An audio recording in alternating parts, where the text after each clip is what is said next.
After studying this module, you shall be able to understanding the concept of monetary policy and identify the objectives of Indian monetary policy. Assess the role of RBI and the role of tight and liberal monetary policy in economic development. Evaluate the different instruments of credit policy. Compare the impact of Indian fiscal and monetary policy on the economic environment.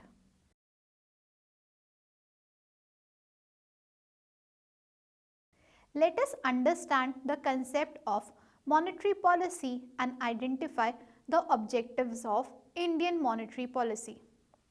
Monetary policy is a guiding policy by which the central bank, that is Reserve Bank of India (RBI) of a country controls the supply of money, availability of bank credit and cost of money, that is the rate of interest.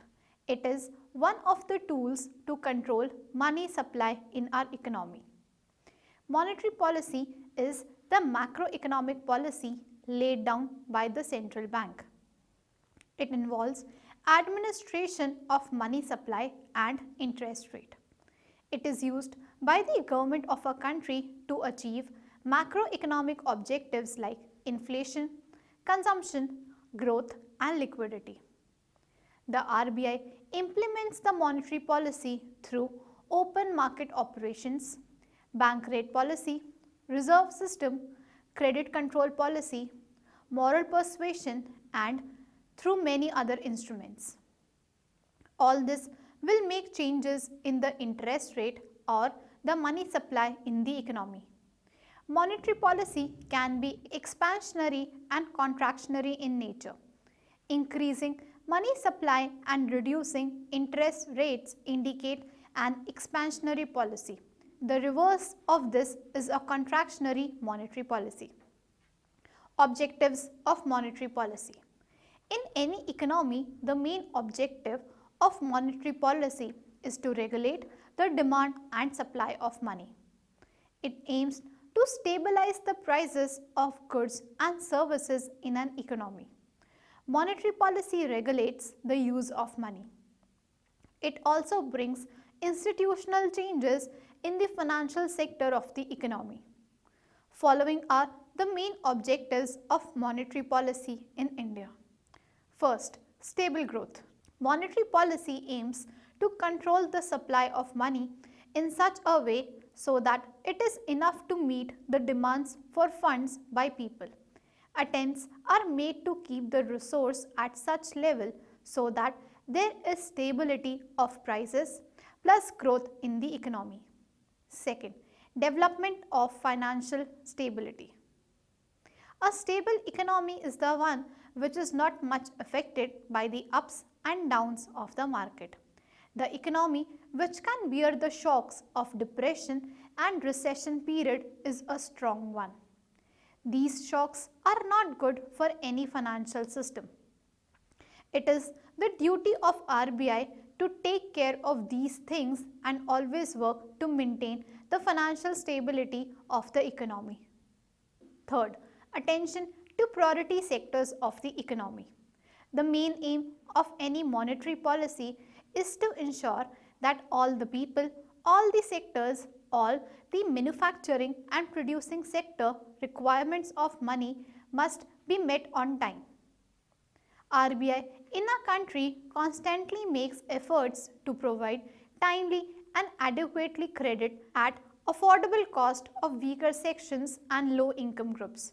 RBI along with NABARD is focusing on microfinance through the promotion of self-help groups and other institutions. Fourth, employment generation. As banks lowers the interest rates, there increases the demand for money to be put in investment activities for infrastructure development, etc. This leads to increase in demand for labor force to complete the construction and other ancillary activities, that is, it increases the rate of employment in an economy. Fifth, external stability. with the growth of imports and exports, India's linkages with global economy are getting stronger. Earlier, RBI controlled foreign exchange market by determining exchange rate. Now, RBI has only indirect control over external stability through the mechanism of managed flexibility, where it influences exchange rate by buying and selling foreign currencies in open market. Sixth, rise in savings and investment. RBI, by offering eye-catching interest rates, boost savings in the economy. A high rate of saving promotes investment. Thus, the monetary policy by influencing rates of interest can influence saving mobilization in the country.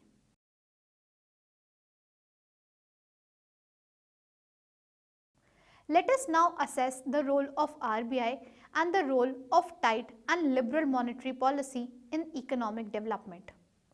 A monetary policy is said to be tight if RBI increases the rate of interest, thus leaving people with less opportunity to get borrowed funds for their purchases and investments. Similarly, a monetary policy is said to be liberal if RBI decreases the rate of interest, thus leaving people with opportunity to get borrowed funds for their purchases and investments. RBI controls monetary policy through various ways. Some are: the repo rate is the rate at which banks borrow short-term funds from the RBI, while the reverse repo rate is the rate at which RBI borrows fund from the banks. The cash reserve ratio (CRR), which is the amount commercial banks have to keep as a deposit with the RBI. The more the CRR, the less will be the lending capacity of banks. The RBI uses the CRR to check liquidity in the market. If the RBI increases the CRR, the additional deposits required by banks will reduce their lending power, resulting in less liquidity in the market.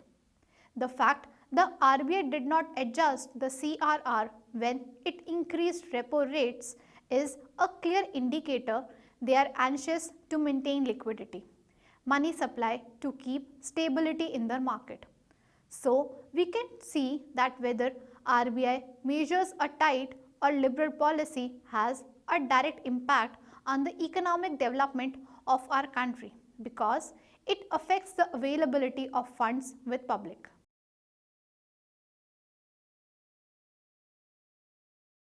Let us evaluate the different instruments of credit policy.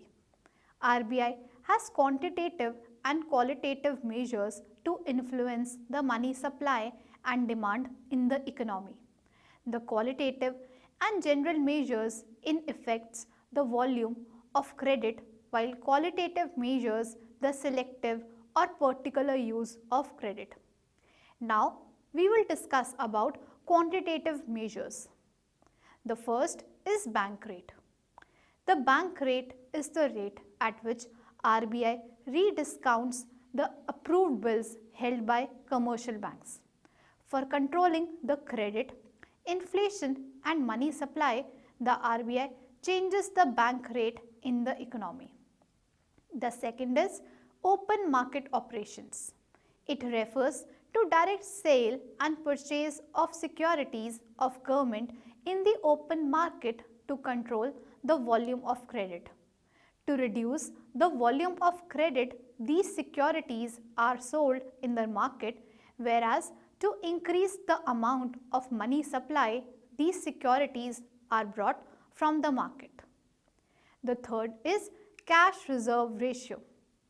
CRR refers to that portion of total deposits with commercial banks are required to keep with the RBI. It reduces the lending capacity of banks. The fourth one is statutory liquidity ratio (SLR). SLR refers to that portion of total deposits that banks are required to keep with themselves or in liquid assets. This also reduces the lending capacity of bank. Next, we will move on to discuss the qualitative measures. These are used by banks for selective purposes. Sometimes it could be to promote the money supply in a particular sector or to reduce in that sector. Measures for qualitative control are: the first one is margin requirement. It refers to the difference between the securities offered and the amount borrowed by banks. More the margin requirement, less will be the supply of money. Second is moral persuasion. It refers to psychologically persuading the people to invest in particular sector. Third is credit rationing. It refers to rationing the amount of credit given by banks. The RBI keeps on changing the limits to increase or decrease the money supply in the economy.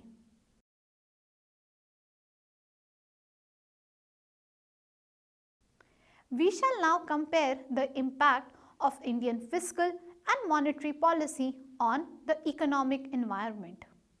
The monetary policy involves changing the interest rate and influencing the money supply. Fiscal policy involves the government changing rates and levels of government spending to influence aggregate demand in the economy. These are both used to pursue policies of higher economic growth and controlling inflation. For example, the central bank may have target of 3% inflation rate. If they feel inflation is going to increase this targeted rate due to quick economic growth, then they can increase interest rates. Higher interest rates increase borrowing cost and reduce consumer spending and investment, leading to lower aggregate demand and lower inflation. If the economy goes into recession, the RBI would cut down the interest rates. Whereas fiscal policy is carried out by the government and it involves change of level of government spending and level of taxation. To increase demand and economic growth, the government will lower down the taxes and increase spending, leading to higher budget deficit. On the other hand, to reduce demand and reduce inflation, the government can increase tax rates and cut spending, thereby leading to smaller budget deficit. Thus, Indian fiscal and monetary policies have great impact on its economic environment. The nature of unemployment in our country is due to lack of capital formation. In India, fiscal policy will help us to reduce the level of unemployment. In such a situation, government may decide to increase borrowing and spend more on infrastructure spending. This increased government spending will inject money into the economy and helps create jobs. The lower the rate of interest, more will be the demand for money for capital investment. Sometimes it is also suggested to keep the interest rates high as it will limit the allocation of scarce resources in the most efficient manner. The qualitative methods of credit control should be handled properly to ensure reasonable control on investments and reduce the adverse effect of it. In the same way, fiscal policy directly impacts the consumption pattern of consumer. If there will be more taxes, then lesser portion of income would be left for consumption, which ultimately bring down demand for goods and thus the demand for money and vice versa. On the other hand, more spending by government would increase the demand, forcing the banks to increase interest rates. Thus, we can see that fiscal and monetary policies are interrelated and have a great impact on our economy.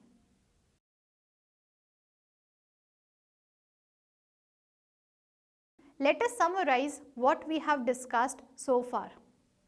Monetary policy is a guiding policy by which the central bank, that is, the Reserve Bank of India, RBI of a country, controls the supply of money, availability of bank credit, and cost of money, that is, the rate of interest.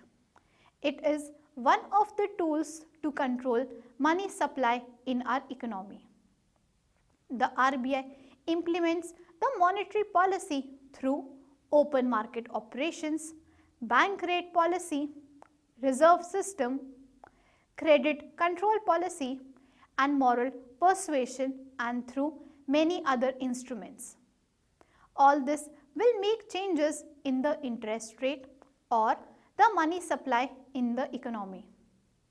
Monetary policy can be expansionary and contractionary in nature.